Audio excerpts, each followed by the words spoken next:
అప్పుడు వాడు, ఎవరు?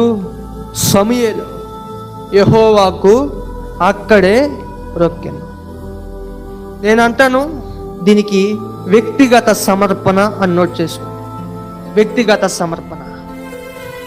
తన తల్లి గర్భఫలం లేక బాధపడిన సందర్భంలో ప్రభువుని అడిగింది, ఒక కుమారుడిని కావాలి, ఒక బిడ్డ కావాలి, నువ్వు దయచేస్తే నీకు సమర్పిస్తానంది. అలాగే సమూయేలు పుట్టాడు, తీసుకొచ్చి సమర్పించింది.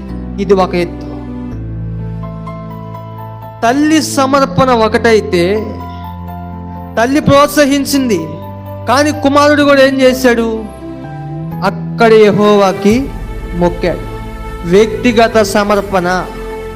ఈరోజు చాలామంది యవనస్తుల్ని తల్లిదండ్రులు ప్రోత్సహిస్తున్నారు.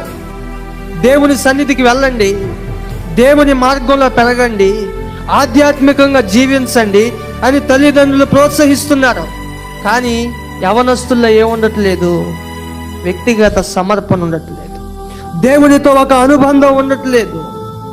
ఆ అనుబంధాన్ని నీవు కలిగి ఉండాలని నా ప్రభు ఆశపడుతున్నాడు. దేవునికి మహిమ కలుగునుగాక.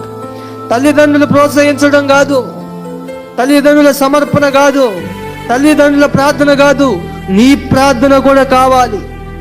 నీ జీవితంలో నీవు ఆశీర్వదించబడాలి అంటే నీ తల్లిదండ్రుల ప్రార్థన కాదు, నీ ప్రార్థన కూడా కావాలి. నీ సమర్పణ కావాలి. నీవు దేవునితో చేసుకున్న తీర్మానం కావాలి. ఆ తీర్మానం కలిగి నీవు ఉంటేనే నీ జీవితంలో నీవు ఎన్నో ఆశీర్వాదకరమైన మేలులు చవి చూడగలుగుతావు. దేవునికి మహిమ కలుగునుగాక. రాజులను సహితం అభిషేకించగలిగిన స్థాయికి వెళ్ళాడు సమూయేలు. గల కారణం వ్యక్తిగత సమర్పణ.